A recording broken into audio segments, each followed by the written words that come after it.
crystals, welcome back to my channel. In today's video I will clear your concept about plane and axis, because I see many students they are confused about plane and axis and which movement occur in which plane and which axis. But don't worry, I will clear your all concepts about plane and axis, because I will tell you a trick to remember plane and axis. So stay tuned with me and let's get started.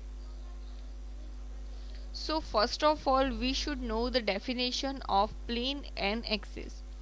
So the plane is the imaginary flat surface running through the body, and the axis is the imaginary line at the right angles to the plane about which the body rotates or spins. So the first is plane. So there are mainly three planes, which are coronal plane, sagittal plane and transverse plane. So the coronal plane, which divides the body into anterior and posterior halves, sagittal plane, which divides the body into the right and left half, and the transverse plane divides the body into superior and inferior or upper and lower parts.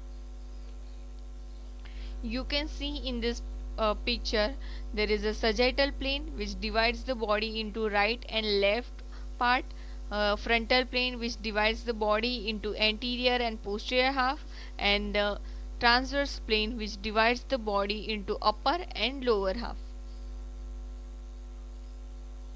Now the axis, like the planes, there are mainly three axes, which are the coronal axis, sagittal axis and the vertical axis.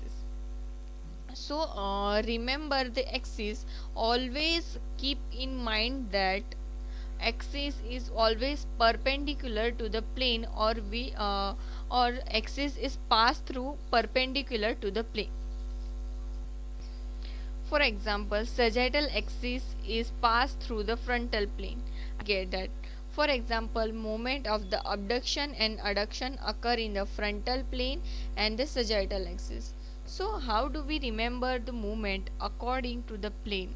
I will show you the movements so you can easily get that what is happen.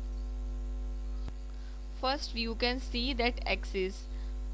This is the sagittal axis, which is perpendicular to the frontal plane, coronal or frontal axis which is perpendicular to the sagittal plane, and the vertical or longitudinal axis which is passed through the transverse plane. Now I will show you a movements according to the plane and axis. Imagine you are standing in front of the mirror and do abduction and adduction of the shoulder. You can easily see that movement, but the flexion and extension is not seen clearly. Now turn and keep your right side towards the mirror and do flexion and extension. You can easily see that the flexion and extension, but not abduction and adduction. In internal and external rotation, see from transverse plane. So the moral is that in the mirror you can see the abduction and adduction from the front side clearly, and the flexion and extension from the side view, and the internal and external rotation from the transverse plane inferiorly. So we can say that abduction and adduction occurs in a frontal plane, flexion and extension occurs in a sagittal plane, and internal and external rotation occurs in a transverse plane. As I previously said you, the axis is passed perpendicular through the axis. So the abduction and adduction occurs in a sagittal axis and in a frontal plane. Flexion and extension occurs in a sagittal plane and in the frontal axis or the coronal axis, and the internal and external rotation occurs in a vertical axis and in the transverse plane. In this picture you can easily see that abduction and adduction of the shoulder and the hip is occurs in a frontal plane, flexion and extension occurs in a sagittal plane, and internal and external rotation occurs in a transverse plane. I hope your concepts is now clear and you like this video. Then please like, share and subscribe my channel so you can get this type of videos regularly. Thank you.